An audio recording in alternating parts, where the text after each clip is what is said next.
자, 반갑습니다. 여기 오신 선생님들은 우리 공인중개사 시험 준비를 하기 위해서 오셨죠? 자, 이 공인중개사 시험이라고 하기 전에 우리는 이 공인중개사 공부하는 이 6과목의 이 법 그리고 부동산 학기론을 보면 실제적으로 우리가 인생을 살아가는 데 있어서 대단히 필요한 이런 지식들을 공부하게 돼요. 그래서 이 일을 하든지 안 하든지 간에 일단 굉장히 유용한 이러한 지식들입니다. 그래서 이왕 공부를 하는데 열심히 해서 이 일을 낳는다 하더라도 자격증이 있는 게 괜찮겠죠? 그렇겠어요? 안 그렇겠어요? 그렇죠? 자, 그래서 이제 문제는 이 공인중개사 시험이 예전하고 좀 달라요. 예전에 일기 때는 한 5만 명씩 이렇게 합격을 시켜버렸어요. 이름만 써서 내버리면 합격시켜버리고 그랬는데, 그런 때도 있었는데, 지금은 이제 그렇지는 않습니다. 그래, 이제 전문가가 되어지다 보니까, 이 공적으로 인정받는, 정부에서 인정받는 공인중개사거든요. 그래서, 시험은 해마다 거의 어려워진다라고 이렇게 생각을 해 주셔야 돼요. 그래서 이제, 요건, 일단 지금 11월부터 출발을 하시면 1, 2차 동차 합격하시는 데는 전혀 문제가 없습니다. 다만, 우리 선생님들이 열심히 해 주신다는 그 단서가 붙어줘야 돼요. 열심히 할 때. 열심히 안 한다면, 이것 가지고, 책 가지고 왔다 갔다 하면서 한 두어 달 듣고 또 쉬었다가 또 그 다음에 한 두어 달 듣고 또 쉬었다가 이렇게 나오면 한 5년도 걸리고 6년도 걸려요. 그렇게 하면 안 돼요. 진짜 공부하는 것처럼 내가 참 1년간 내 인생에서 참으로 열심히 한번 책을 한번 봤다 할 정도로 그런 말을 할 정도가 돼야 돼요. 그러니까 얼마만큼 열심히 해야 되는지 알겠죠? 좀 열심히 해 주시기 바랍니다. 그래서 1, 2차 동차로 합격하는 것이 가장 바람직스럽습니다. 올해 1차만 하고 내년에 또 2차 한다 하는 것도 상당히 불안해요. 그것도 시간이 너무나 많이 걸리고 또 하기 때문에. 그래서 1, 2차 동차 가서 일단 올 한 해 마무리를 좀 지어 주셔야 되겠습니다. 자, 그러려면 일단은 학원 커리큘럼대로 잘 따라 주셔야 돼. 학원 커리큘럼대로. 우리 이제 학원에서 이런 것 등이 전부 다 세럼에서 내놓는 이 커리큘럼이 한 20년간에 걸쳐서 시행착오를 거쳐서 내놓는 이런 커리큘럼들이기 때문에 가장 좋은 이런 커리큘럼이거든요. 그래서 이 커리큘럼대로 잘 따라 주셔야만 되고, 이 커리큘럼대로 잘 따라 주시려면 우리 선생님들이 열심히 복습을 해 주셔야 됩니다. 복습을 꼭 해 주셔야 돼요. 복습 안 하면 절대 안 돼요. 이게. 그래서 이제 우리 학교 다닐 때 무슨 놈의 원래고사 보고, 중간고사 보고, 기말고사 보고, 이런 걸로 생각을 하시던데, 그거하고는 좀 달라요. 왜 그러냐면, 그때는, 학교 다닐 때는, 시험 출제 영역을, 예를 들어서 10쪽에서 50쪽까지 시험 출제 영역입니다 하면 그 부분만 공부하면 되거든요. 그렇기 때문에 대충 공부를 좀 않는다 하더라도 한 40점 나오고 50점 나와요. 그런데 이 공부는 그렇지 않아요. 전 영역에 걸쳐서 출제가 되어집니다. 그러다 보니까 40점 맞기가 그렇게 힘들어요. 40점 맞기가. 40점이 1년 내내 안 나와요. 1년 내내. 그래서 40점을 돌파한다는 얘기는 어느 정도 틀을 좀 잡고 있다 이렇게 되어지거든요. 그래서 이제 40점 밑으로 딱 나와버리면 이제 과락이다 이렇게 돼가지고 아무리 다른 과목에서 점수를 많이 얻는다 하더라도 일단 합격이 취소가 되어집니다. 자, 그래서 이제 이런 내용들은 이제 합격자 설명회 때 했어야 되는데 그런 건 우리 이제 공인중개사법 시간에 다 해요. 우리 시험 문제로도 출제되고 하기 때문에 그 시험 문제 출제 영역에 해당이 되어집니다. 그래서 그런 부분들은 이제 공인중개사법 교수님이 잘 얘기를 하게 될 건데, 우리가 이제, 우리는 몇 회를 준비하게 되냐면 29일을 준비해요. 29일 준비하죠. 29일가 언제 시험은 D-Day가 되어지냐면, 이 D-Day가 10월 마지막 주 토요일이니까, 2018년이죠. 10월 27일이 드는 걸로 알고 있어요. 이렇게 되나요? 한번 보세요. 휴대폰에. 27일이겠죠. 마지막 주 토요일이니까 한번 보세요.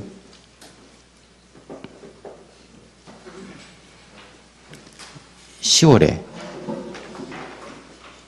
27일이 될 겁니다. 아마. 그렇죠? 요때 시험을 봐요. 요때 시험을 보는데, 요게 이제 1차, 2차로 이렇게 나누는 거거든요. 1차, 2차 이렇게 나누는 건데, 자세한 거 이제 공인중개사법 교수가 얘기를 할 겁니다. 이제 첫 시간이니까 제가 대략적인 것만 한 말씀을 드리면, 1차에서 여기 이제 민법이 있어요. 학개론이 있죠. 학개론. 우리 이제 학개론이다 해서 부동산 학개론 이렇게 표현합니다. 부동산 학문에 대한 개략적인 이론을 갖다가 이렇게 집약해 놨죠. 이건 학문이에요, 학문.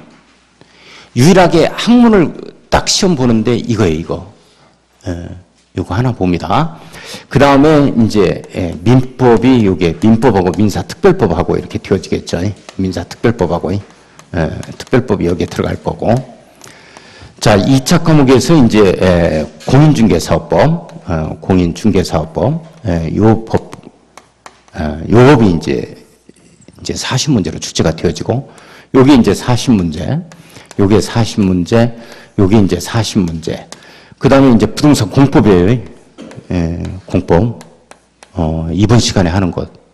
이 공법이 또 이제 40문제가 출제가 되어져요. 자, 그 다음에 이제 우리 공시법이, 공시법하고 이제 세법, 이렇게 되어지죠. 세법. 이렇게 되어져서 이게 이제 40문제인데, 요게 이제 24문제 출제돼요? 24문제 출제되죠? 요게 16문제 출제되죠? 이렇게 해서 40문제 출제되는 거 아니에요? 그죠? 요렇게 해서 평균 점수가 이제 얼마가 돼야 되냐면 60점 이상이 돼야 돼요. 근데 이제 1차, 2차를 하루에 다 치러버립니다. 그러니까 1차에 합격이 돼야 여기서 평균 60점이 돼야 돼요. 평균 60점이 돼야 됩니다. 60점 이상이 돼야 됩니다. 평균 60점 이상이 되어져야 되고, 여기서 평균 60점 이상이 되어져야 되죠. 요 이상이 되어지면 이제 합격증이 나오게 되어지는데, 이걸 갖다가 평균 60점 이상을 갖다가 2차에서 든다 하더라도 1차에서 평균 60점 이상이 안 돼버리면 불합격 처리돼요. 그죠? 근데 이제 평균 60점이, 이 부분이 평균 60점이 예를 들어서 학개론에서 예를 들어서 이게 60점 맞고, 이렇게 여기에도 민법에서 60점 맞았다 하면 딱 합격이죠. 합해서 이제 120점 이상 나와주면 되니까. 그러니까 평균 60점이니까 두 과목이니까 합해서 요게 이제 합한다면 요게 120점 이상이 되어지게 되겠네요. 120점 이상이 되어지면 되는데, 그러면 여기에서 50점 맞으면 여기에 70점 맞으면 되겠죠.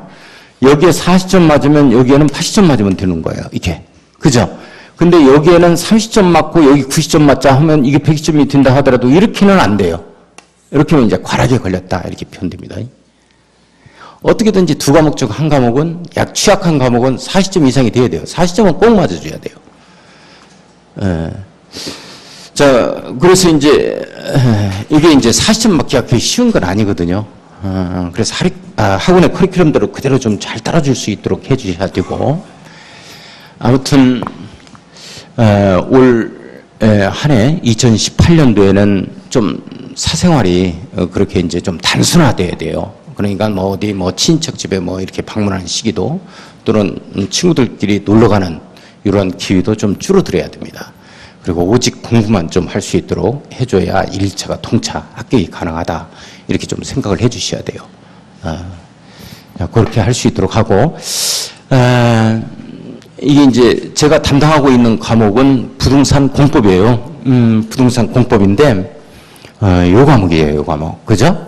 요 과목인데, 2차 과목에서 발목을 잡는 게 이거거든요. 공법. 워낙 양이 방대하다. 해도 끝이 없어요, 이게. 해도 끝이 없어가지고. 그래서 이제 우리 입문서 단계부터 뭐를 조금씩 참조를 해야 되냐면, 선생님들 요 책에도 이걸 받으셨어요? 공법 책에도 다 해가지고, 이게 작년까지만 해도 너무나 크다 보니까 거추장스러웠다고요? 그래서 조금 줄였어요. 이 책에도가 쭉 이렇게 되어 있죠. 요거. 안 가져오셨어요? 못 받았어? 그것도 거짓말이야. 못 받기는. 다 드렸어, 다 드렸어. 예? 이걸 꼭 가지고 다녀야 돼, 이게. 요 그림이, 요거 체계도만 제대로 딱 머릿속에 들어와도 40점은 나와. 체계도만. 이게 쫙 머릿속에 이게 스크린이 뒤에 있어야 돼요. 시험 볼 때는. 이게 다 들어가 있어야 돼.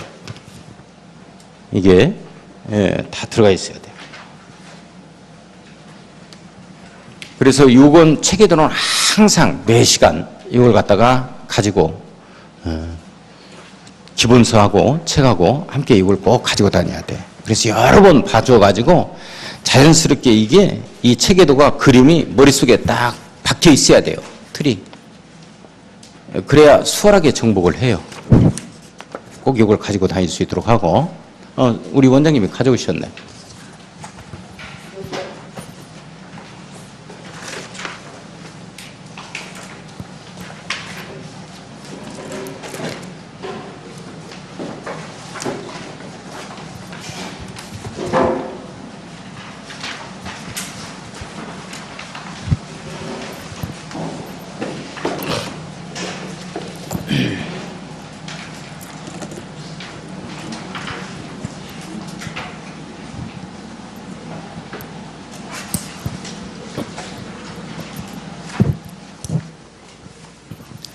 우리 선생님들 여기 오실 때 그 공인중개사 공부 얕보면 안 된다고 이 얘기는 좀 듣고 오셨죠? 그 운전면허증 따듯이 그렇게 따는 거 아니에요? 예? 열심히 하셔야 돼. 그리고 이제 우리가 이제 11월, 12월은 지금 이제 커리큘럼이 어떻게 되어지냐면 이렇게 되어져요. 지금 11월이죠? 11월하고 12월하고 이렇게 이제 이게 2017년, 그 다음에 2018년으로 넘어가서 1월, 이렇게 2월, 이렇게 되죠? 3월, 이렇게 4월, 그 다음에 5월, 그 다음에 6월, 이렇게 되고, 7월, 이렇게 되죠?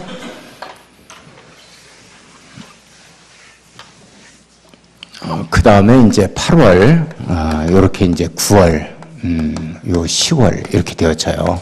10월 이제 27일, 27일이다 이렇게 되어지겠죠. 근데 요걸 갖다가 우리가 이제 입문서 과정이다 이렇게 표현을 해요. 입문서 과정, 요게 이제 길라잡이에요. 가는 길을 갖다가 이렇게 보여드리는 겁니다. 이 가는 길만을 제시하는 거예요. 그 다음에 이제 요 과정이 끝나면 요 과정에서는 주로 이제 뭐를 이해를 시킬 거냐 하는 거예요. 주로 여기에서 용어의 정의를 이해를 시키는데 이게 이 용어의 정의를 이해했다는 한 건 전반적인 틀을 잡고 있다는 얘기예요. 근데 용어의 정의가 저기에서 이 길라잡이에서 이게 정리가 안 돼. 사실은 다 해봐야 돼. 이 내용을. 그래야 용어의 정의가 정리가 돼요. 근데 하는 데까지는 한번 해보겠습니다. 근데 뭔 말인지를 모른다고. 요게 우리 실생활의 용어가 아니기 때문에 법적 용어에 해당이 되기 때문에 머릿속에 그냥 맴돌기만 하지 와 닿질 않아요. 아 그런 건가 보구나 하고 이해가 안 간다고 이게. 분명히 쓰인 글은 우리 한글인데 뭐 소련말로 들려. 소련말로 와 닿질 않아. 그래서 이제 자꾸 3번 이상 이렇게 들어봐 줘야 돼요. 3순환 이상 들어봐 줘야 되고. 자, 입문서 길라잡이는 이제 요때 이제 용어의 정의 위주로 이제 이게 나가게 될 겁니다. 가는 길만을 제시한다. 이렇게 잡아줄 수 있도록 해요. 그 다음에 요게 이제 기초과정이에요. 기초과정. 요게 기초과정이다. 그 다음에 요게 이제 기본과정이다. 기본 정규과정입니다. 이 과정이고, 그 다음에 요게 이제 좀 심화 과정에 해당이 돼요. 심화 과정에 해당이 된다. 이렇게 잡아주셔야 돼요. 기초 과정이다. 이렇게 되어지면, 예전에 이제 그 기출문제 중에서도 꼭 필수적으로 알아야만 되는 기초적인 부분들, 이 부분들을 위주로 해서 강의가 이루어집니다. 요때. 그러니까 여기 이제 하나의 기초 부분에 해당이 되기 때문에, 요때 잘 다져놔야 된다고. 여기에 잘 다져놓고 실력 증진이 이제 여기에서 되어지는 거죠. 실력 증진이 여기에서 되어지는 건데, 실제적으로 일순환과 이순환 정도에서 마무리 되어지면 이건 한 50점 정도는 맞춰야 된다고요, 선생님들이. 근데 50점이 안 나와요, 이게. 요 정도가 되어지면 일단 실전에 가서 한 50점 정도가 나와야 되는데, 왜? 한두 번 해가지고 우리가 안 되잖아요. 자, 그래서 이제 이 심화 과정에서는 요거 플러스 이제 여기 이제 알파가 들어가는데요. 말 그대로 심화 과정이 우리 부동산 공법에 대해서 이게 시험 문제 출제하는 걸 보면, 아주 이제, 우리가 대통령령으로 정하는 경미한 상이라든지 또는 시행 규칙에서 나오는 것들이 있거든요. 이런 것들은 기본서에 없는 내용이 나올 수도 있는 거예요. 워낙 양이 방대하다 보니까. 이렇게 되면 우리가 틀리거든요. 이건 뭐 처음 보는 지문이라서. 또는 한 번 하면은 틀려요. 한 번 정도. 뭐 건축협정 같은 경우에는 제가 여기에서 한 번 했거든요. 심화 과정에서. 근데 그런 것 등이 시험 문제가 나왔다고? 그럼 맞출 수 있느냐? 그거 틀려요. 한 번 해가지고 어떻게 맞춰야 해?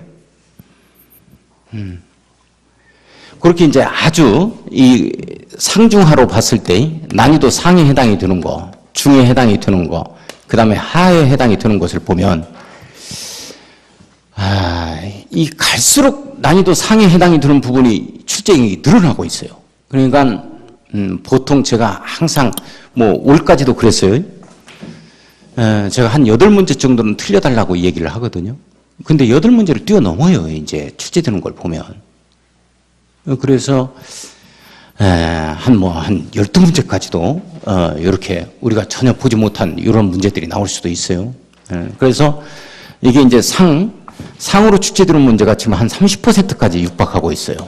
그 다음에 중이 이제 40%고, 그 다음에 하가 한 30% 정도? 요 정도. 요건 늘 보아왔던 거예요. 늘 보아왔던 거니까 우리가 늘 뭐 모의고사를 통해서 보아오든지 이건 뭐 수도 없이 반복되는 것들이에요. 수도 없이 반복되는 것들.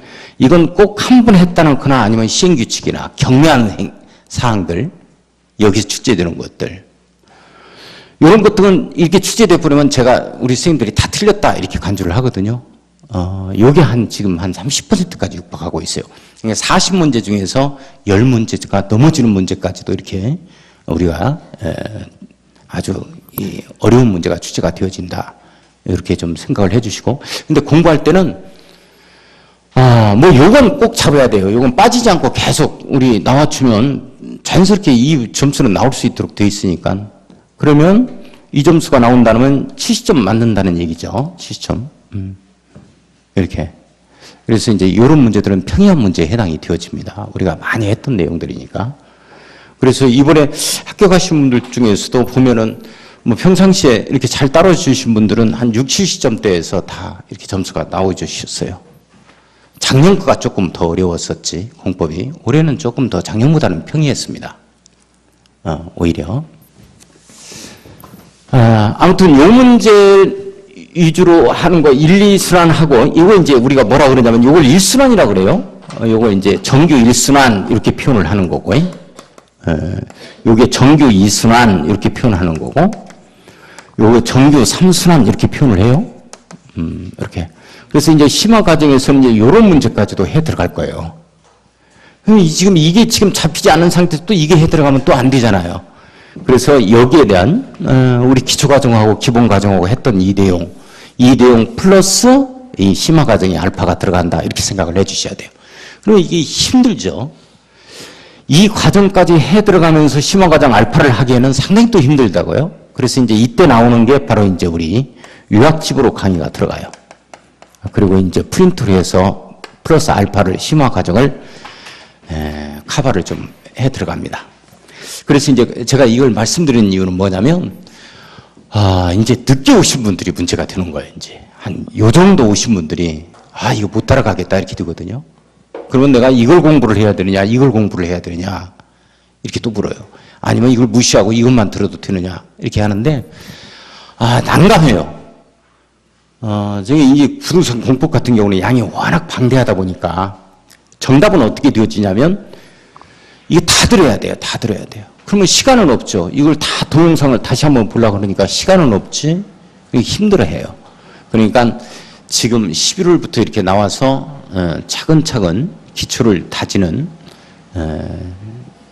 이게 가장 현명한 우리 1, 2차를 통째로 합격할 수 있는 그러한 시점이다라고 생각을 해주고 절대 힘들더라도 결석하면 안 돼요. 그리고 이제 친구들하고 자주 만난다는 거나 어디를 간다는 거나 이런 것들 좀 이런 것들을 좀 자제를 좀 해야 됩니다. 그리고 책만은 좀 봐주셔야 돼. 이렇게 그렇게 할 수 있도록 하고 이렇게 하고 이제 심화 과정이 이렇게 끝나면 이제 두꺼운 이제 기본서가 여기서 이제 끝을 맺는다고요. 그 다음에 이제 7월, 8월에 가면은 사실 이때까지 가도 우리 부동산 공법 같은 경우에는 정리가 제대로 안 돼요. 워낙 양이 많다 보니까. 그래서 이게 문제풀이가 들어가요. 문제풀이.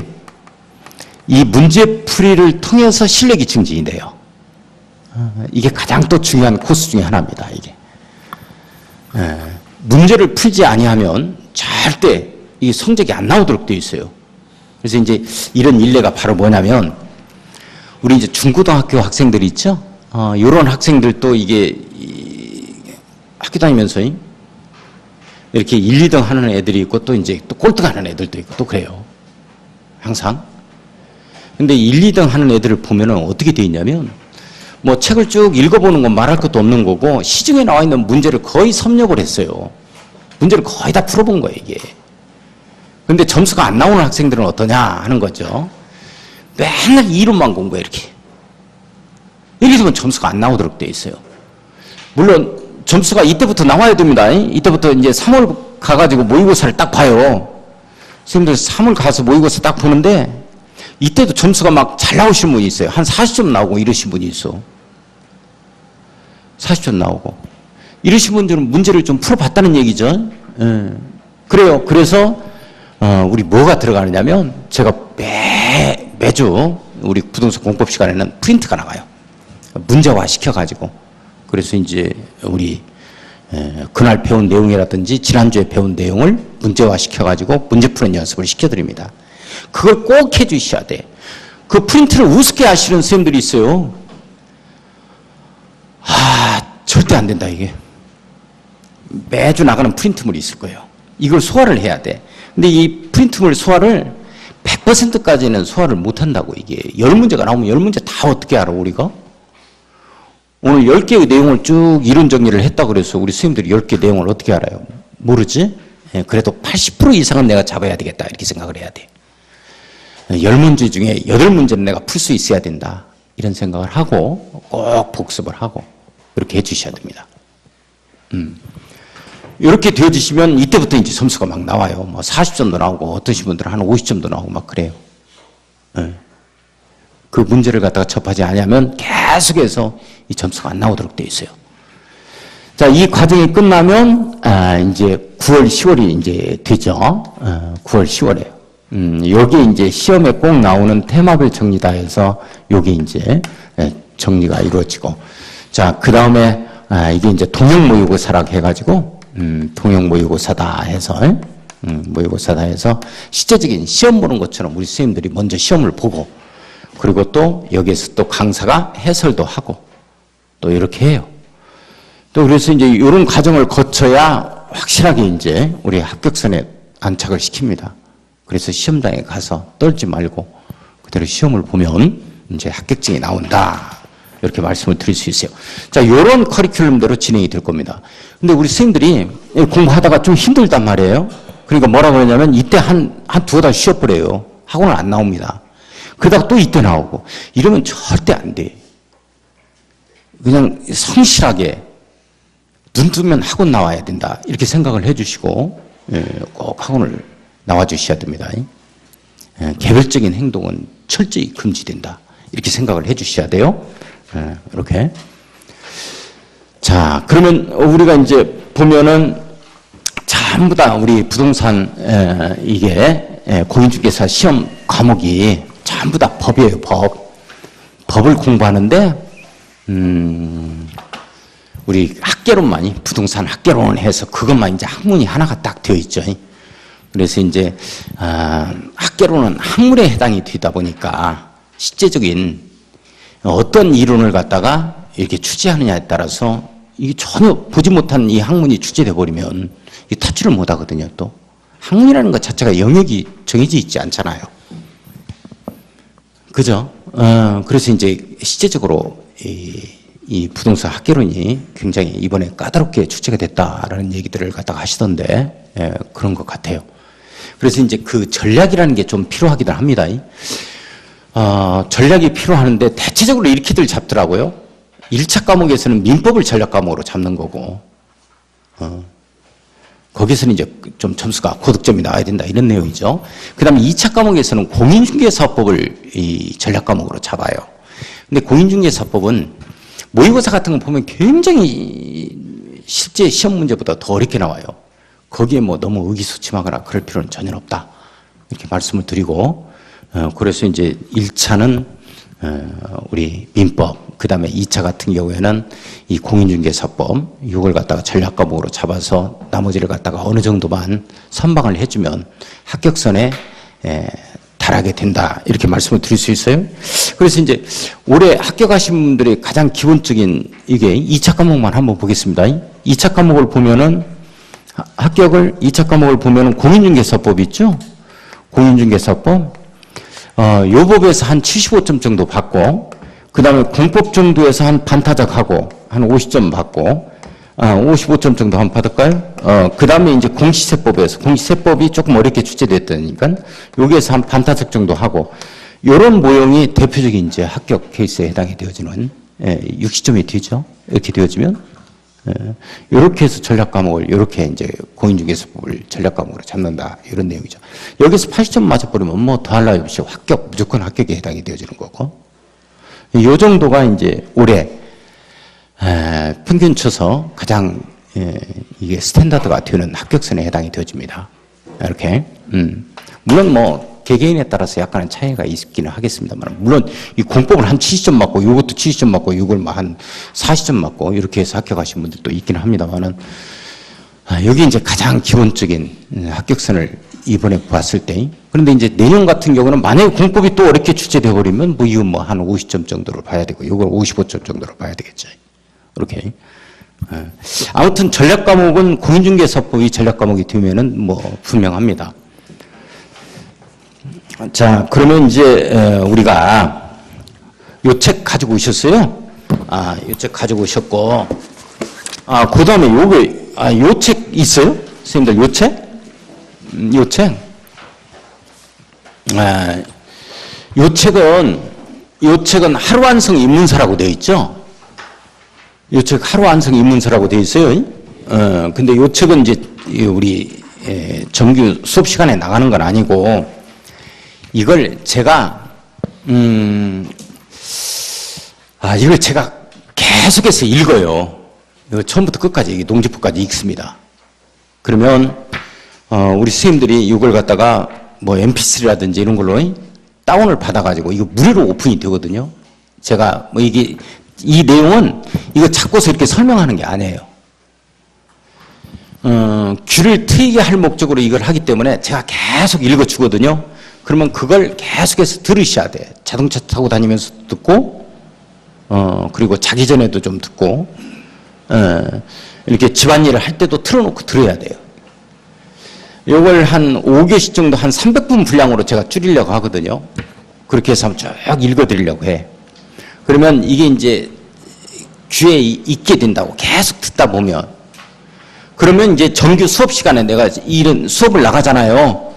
그러면 그때 들은 내용이 있기 때문에 그거였구나 하고 조금 아는 체를 좀 해. 이렇게 되면 이제 정복이 되는 거야, 이게. 그래도 2번 들어보는 거니까. 그래서 그 효과를 노리기 위해서 이걸 제가 이제 다음 주 중으로 해서 이걸 녹화를 해가지고 이걸 무료 오픈시킬 수 있도록 제가 원장님한테 부탁을 할 겁니다. 그러면 그걸 다운받아가지고 MP3 같은데 다운받아가지고 길거리 돌아다니면서 운동하면서도 또는 등산하면서도 계속 들어야 돼요. 이 귀에 들려야 되거든. 막 광역도시계획, 뭐 도시군 기본계획, 도시군 관리계획 뭐 내용에 대해서 막 이 얘기를 해요. 뭐 용도지역 하면은 뭐 주거지역, 뭐 상업지역 뭐 이런 얘기들 막 하고 막 그럽니다. 그럼 그냥 듣는 거예요. 그냥. 거기에서 자세히 뭐 들을 것도 없고 그냥 들어요. 예. 요걸 적어도 3번 이상 들어주셔야 돼, 이제. 그걸, 이렇게 해주고, 그리고 이게 이제 진도가 나가면, 수업의 이 내용들을 우리 선생님들이 잘 따를 수 있어요. 제가 작년에 이걸 갖다가 한번 시도를 한번 해봤는데, 하루 완성한다는 거, 그 듣는 걸 9교시로 해서 했었습니다, 작년에.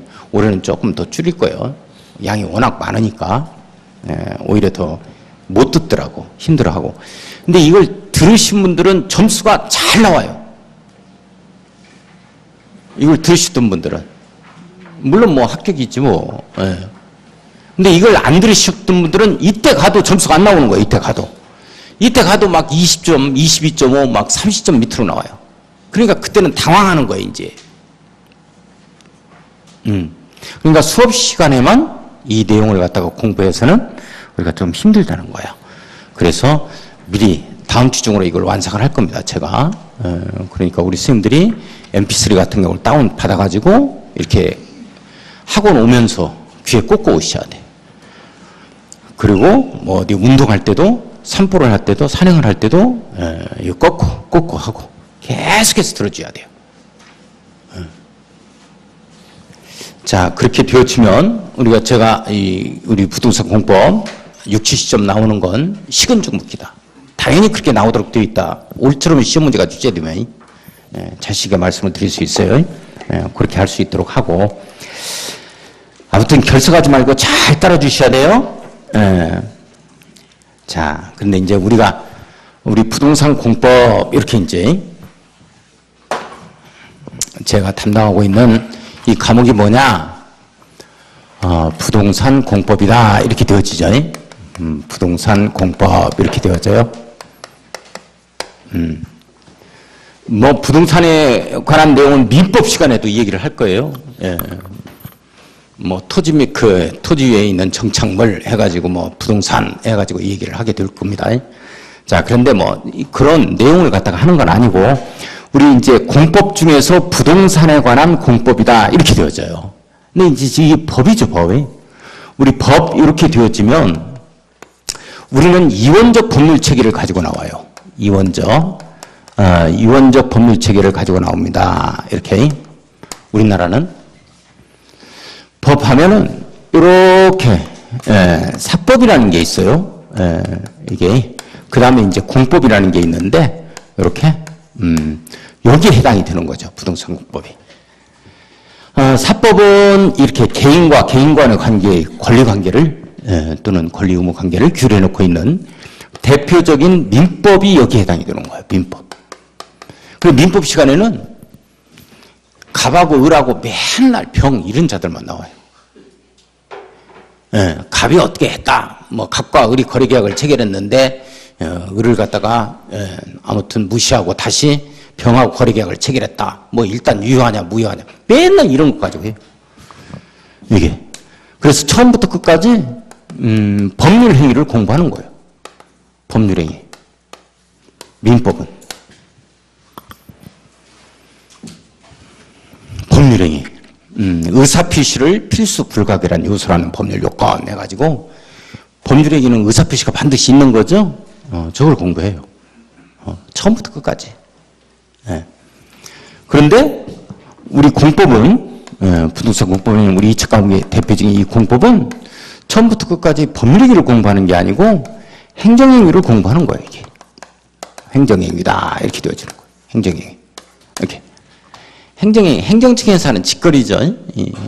어떤 공공복리를 위한 행정청에 있어서 단독적 사실행위다 이렇게 표현되는데, 행정청에서 하는 직거리를 하는 거예요. 그러니까 여기에는 뭐 갑이다 을이다 맨 이런 얘기가 나와요. 갑을병 이런 얘기가 나오는데 여기에서는 갑을병이 나오는 게 아니에요. 맨날 뭐 시도지사, 뭐 시장군수, 국토교통부 장관 뭐 이런 얘기가 나와요. 행정행위니까. 그러니까 우리 민법은 말이죠. 처음에는 어렵게 느껴지는 것 같지만 이게 재밌어요. 왜 그러냐면 실생활에서 일어나는 것들을 전부 다 하기 때문에 해. 내가 갑을 갖다가 나라고 생각하고 내가 을이라고 생각하고 대입해 놓고 보면 재밌다니까요. 근데 이건 우리가 하는 일들을 하는 게 아니에요. 이게 행정적인 사는 짓거리를 공부하는 거예요. 이게. 그러니까 와 닿질 않는 거예요. 이게 머릿속에. 겉돌아요. 이건 재밌는데 관심을 좀 가지면 설명만 잘 들으면.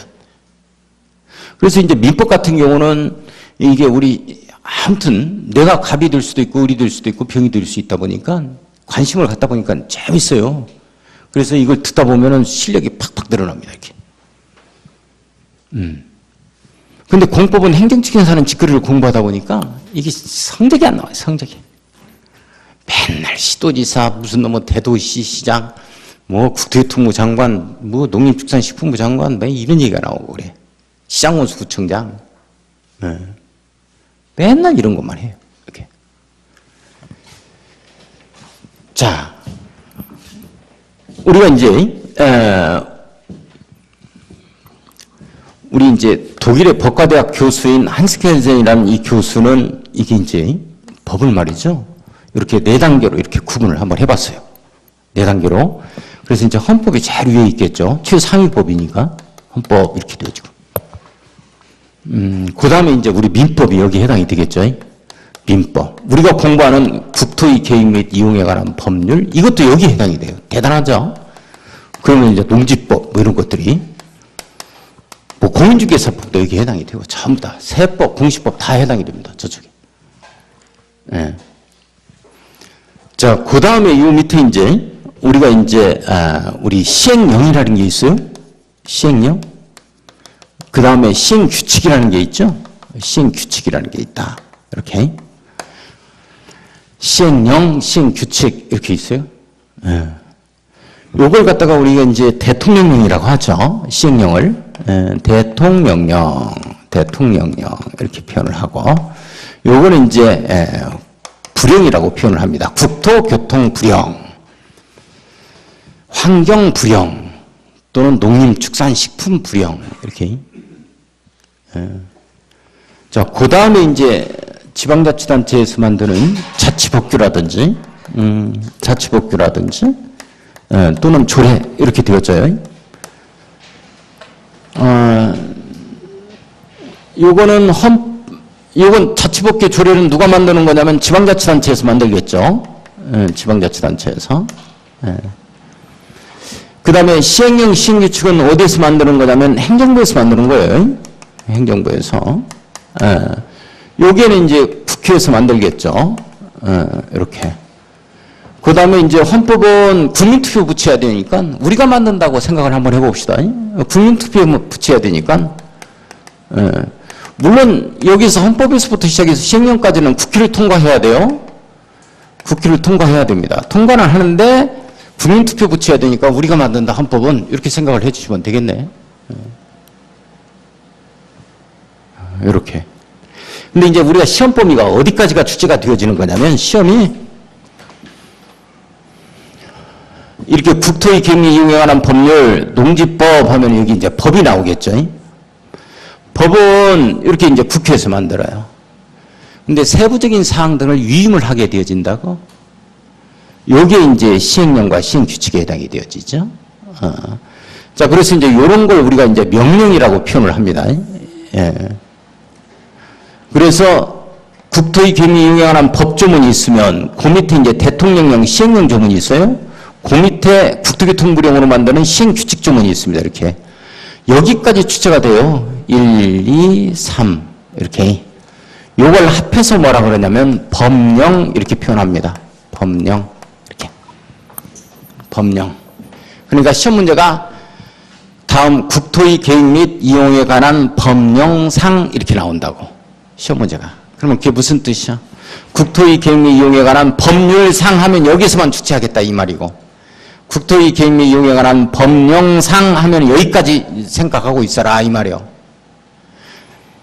이것도 힘들어 죽겠는데 이것까지 나오면 우리가 어떻게 맞추냐고. 이걸 힘들어서 양이 워낙 방대한데요. 그렇습니다. 우리 기출문제들 한번 보세요. 전부 다 농지 법령상 이렇게 나와요. 그러니까 시행규칙까지 알고 있어야 여기까지 취재하겠다 이런 내용이요.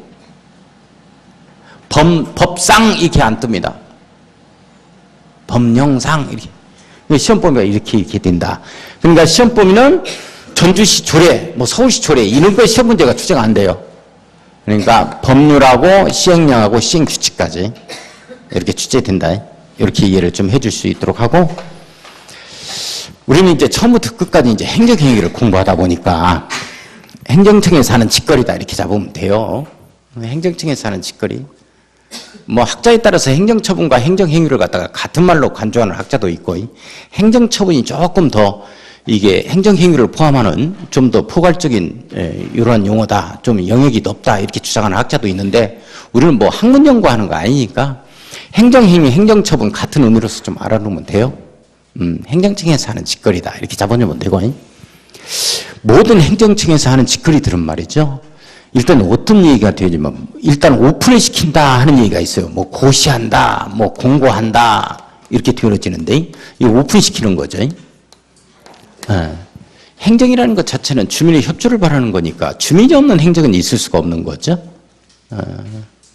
그래서 이렇게 오픈이 되어지면 항상 어떤 힘을 가지고 있냐면 이 구속하는 힘을 가지고 있어요. 이게 구속력 이렇게 표현합니다. 이렇게. 물론 이제 구속하는 힘을 가지고 있지 않는 이런 것들도 있기는 합니다만, 대체적으로 구속하는 힘을 가지고 있어요. 고시한다 이렇게 되어지면. 그러니까 예를 들어서 여기 이제 갑의 땅인데 여기에 도로 깔 예정이다 이렇게 되어지면, 갑은 이 땅은 도로 부지로 표현된 이 땅에서는 갑은 지멋대로 건축 이동을 하면 안 되겠죠. 이 도로 깔아야 되니까. 그래서 이런 것들은 하지 못하도록 이렇게 이제 구속한다고. 이런 걸 이제 구속력이 있다 이렇게 표현하는 거예요. 전주시를 갖다가 2020년까지 100만 도시로 육성하겠다 하는 것들은 구속력은 없어요. 우리가 뭐 의무적으로 아기를 낳을 필요는 없거든. 그죠? 예, 그러나 이런 거 이제 구속력이 있다 이렇게 표현된다고. 갑의 땅 위로 이게 도로 깔겠다 이랬을 때는 이제 갑은 도로 부지로 편입됐을 때는 지멋대로 할 수 없다, 이런 거 이제 구속을 당한다 이렇게 표현하죠. 예, 이런 계획에 따라가야 한다 이런 내용들이. 예. 그 다음에 이제 이런 행정행위들은 이렇게 오픈되어지고 또 처분이 이루어졌다면 이런 공정력도 지녀요. 공정력.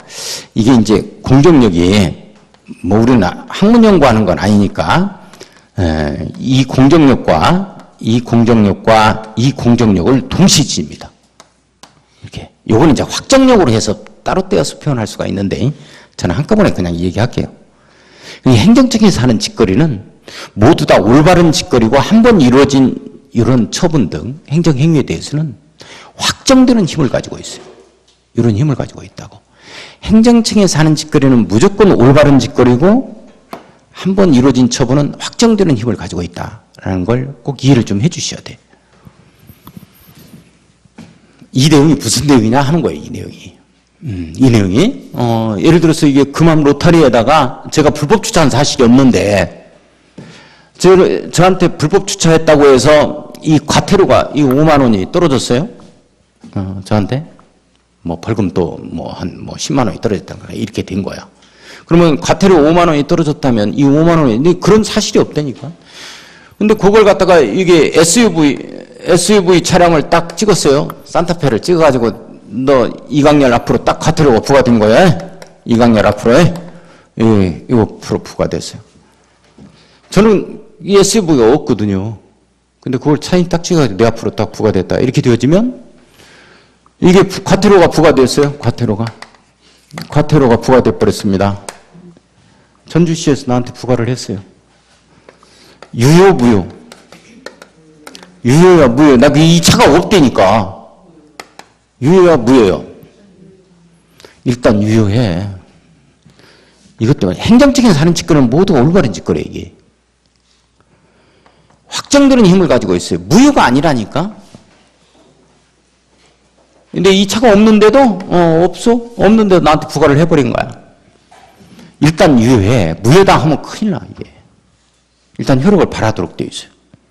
그러면 어떻게 해야 돼? 내 차가 이 차가 내 차가 아니라는 걸 입증해 보여야 된다고. 이런 걸 뭐라고 하는 거예요? 이의신청이라고 하는 거예요. 이렇게. 아시겠어요? 이의신청해서 이 공정력을 깨트려야 된다고. 이 공정력을 깨트려야 돼. 나는 그런 사실이 없고 이건 내 차가 아니라는 걸 입증해 보여줘야 돼요.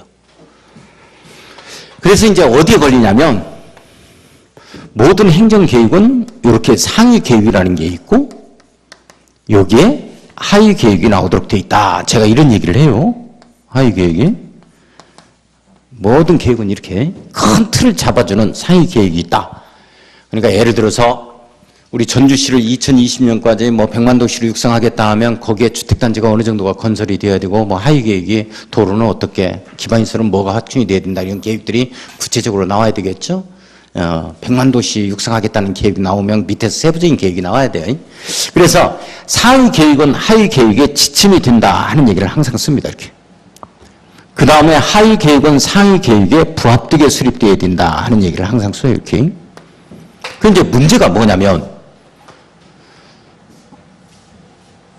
상위 계획에 이 부합되게 하위 계획이 나와야 되는데 100만 도시 육성하겠습니다 하면 거기에 맞게 한 30만 가구를 더 건설을 해야 되는데 30만 가구 너무 많나? 한 10만 가구만 건설을 더 하면 되겠다. 전주시는 15만 가구 15만 가구를 건설해야 되는데 약 한 100만 가구 건설하겠다 해가지고 한 거예요. 그러면 이제 내용이 부합이 안 된다고. 이렇게 되면 어떡할 거냐 하는 거예요. 하위 계획이 무효다 하면 큰일 납니다. 이 힘을 가지고 있다니까. 행정청에서 이루어진 행정처분 각종 행정계획이 수립되어 버리면 행정청에서 하는 짓거리는 모두가 올바른 짓거리며 한 번 이루어진 것들은 확정되는 힘을 가지고 있어요. 무효다 하면 안 돼. 무효다 하면 큰일 납니다. 이런 말은 없어요. 그래서 이제 상위계획 우선 원칙에 걸려가지고 상위계획이 우선한다. 내용이 이제 틀리면 내용이 부합이 안 되면 어떡할 거냐? 부합이 안 되면 어떡할 거냐? 상위계획 우선 원칙에 걸려요. 상위계획이 우선한다 해서 상위계획에 맞게 다시 변경 들어가야지. 취소하고 무효다 해버리면 틀린다는 거. 네, 요런 내용. 그래서 이제 이게 어디에도 걸리냐면 이런 내용에도 걸려요. 각종 무슨 광역도시계획, 무슨 행정계획, 광역도시계획, 도시군 기본계획을 갖다가 수립하거나 변경하는 경우에는 항상 이렇게 걸립니다. 변경. 각종 어떤 구역 등을 갖다가 지정하거나 또는 변경 지정할 때 변경하는 경우에는 항상 이렇게 걸려요. 또는 뭐 허가를 받아놓고 허가받은 사항을 다시 변경할 때는 이렇게 걸립니다. 어떤 인가를 받아놓고 인가받은 사항을 변경할 때는 이렇게 걸립니다. 전부 다 똑같은 절차로 가야 돼요. 똑같은 절차. 그러니까 예를 들어서 건축허가 5층 짓겠다 해서 허가받았어요. 다시 변경한다고 허가받은 내용을 10층으로 지으려고 그래. 그러면 또 허가받아야 돼요. 신고하고 할 수 있다. 꼭 이런 식으로 뜬다고. 이랬으면 무조건 틀려. 똑같은 절차로 가야 되는 거예요. 왜 그러냐면 한 번 이루어진 처분은 올바른 짓거리고 전부 다 확정되는 힘을 가지고 있기 때문에 기존의 틀을 무너뜨려야 된다고. 그래서 똑같은 절차로 가서 무너뜨려줘야 돼요. 기존의 틀이 남아있기 때문에.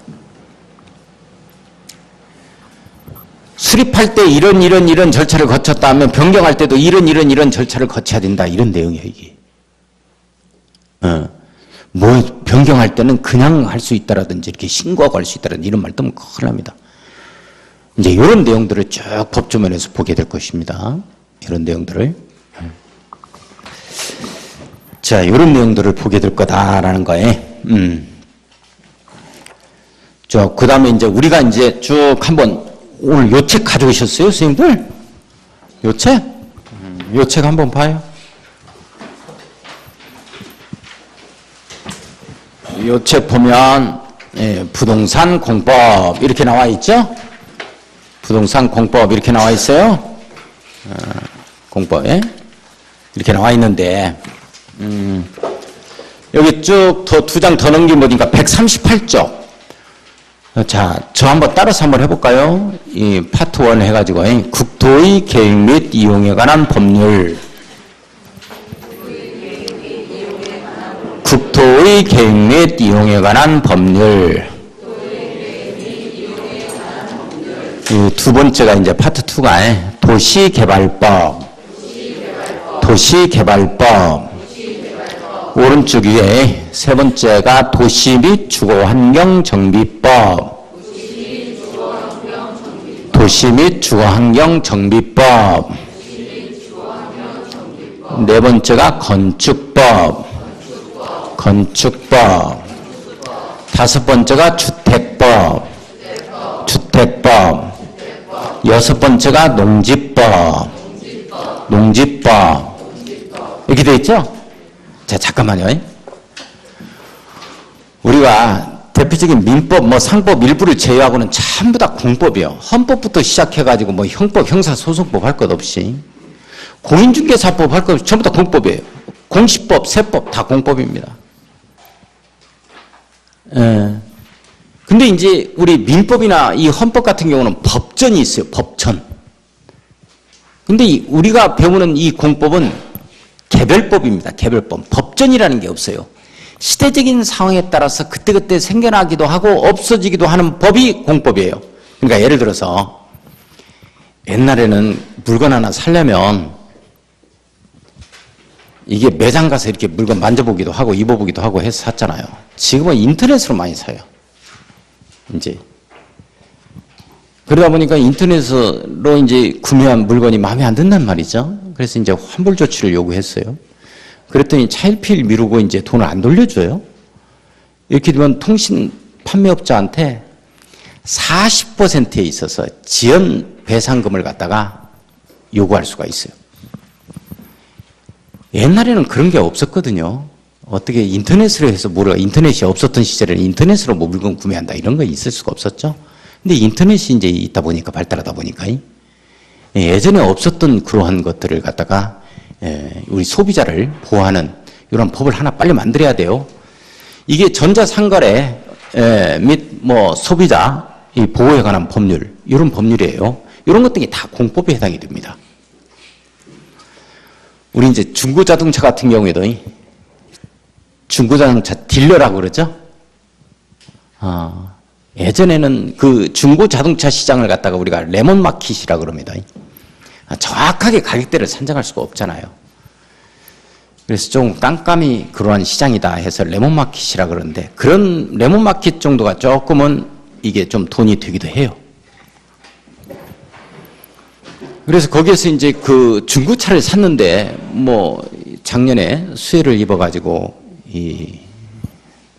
아무튼 뭐 강물 속에 빠져 있는 그런 중고자동차를 내가 샀다. 나중에 알다 보니까 피해를 입었다. 이렇게 되면 손해배상을 청구하고 하죠. 알겠죠? 이런 피해를 많이 입어요. 그래서 이제 자동차관리법 같은 경우에는 그 중고자동차 딜러들은 말이죠. 반드시 자동차에 관한 사고 이력, 그 다음에 점검, 뭐 이런 것들이 관리 상태 이런 것들을 전부 다 오픈시키도록 되어 있어요.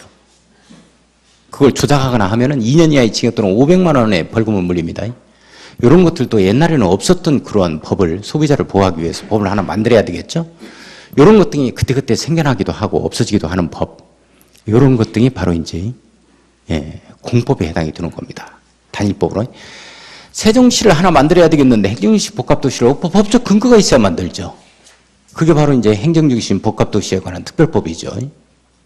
그 법에 의해서 인천국제공항 하나 만들어내자. 그거 그냥 만드는 거 아니에요. 그거. 법이 있어야 법적 근거가 있어야 만드는 거 아니에요. 모든 이런 것 등이 전부 다 공법에 해당이 되어집니다. 단일법, 개별법으로. 세월호에 있어서 어떤 뭐 세월호 참사 사건이 일어났어요. 참사가 일어났다. 여기에 대한 뭐 어떤 법을 하나 만들어내야 이게 보상도 하고 뭣도 하고 하지. 법적 근거가 있어야. 그게 이제 세월호에 관한 특별법을 만들게 되어지는 것들이죠. 이런 것 등이 바로 이제 공법이에요. 그 개별법, 단일법으로서 시대적인 상황에 따라서 그때그때 만들어지기도 하고 없어지기도 한다. 이런 법인데 이 법이 공법인데 그런 공법이 몇 가지나 있느냐 하는 거예요. 수도 없이 많겠죠. 행정안전부에서 그 사무관이 나와가지고 한번 얘기하는 걸 들어보니까 이런 공법이 개별법이 단일 법률. 저도 1200개에서 1300개가 있습니다. 이렇게 말씀을 드릴게요. 그분의 말씀을 빌어서. 근데 이렇게 이 단일 법률들이, 개별법이, 법전이 없는 이런 법들이 한 1200개에서 1300개 정도가 있는데, 그 중에서 부동산에 관한 이 단일 법들이 있다고요? 뭐 택지개발 촉진법, 서신지구가 이 택지개발이 쫙 되어 있잖아요. 서신지구가 택지개발이 된 게 택지개발 촉진법에 의해서 이제 택지개발이 된 겁니다. 그러한 부동산에 관련된 이러한 공법이 몇 가지가 있냐면 여기에 10%를 잡아요. 10%를 잡으니까 여기 이제 120개에서 130개 정도가 부동산에 관한 공법이다 이렇게 말씀을 드릴 수 있고, 부동산에 관한 공법이 이게 지금 120개에서 120개 정도에서 130개 정도가 있습니다. 10%니까 이게 다 우리 시험 범위가 아니에요. 이게 다 시험 범위가 아니고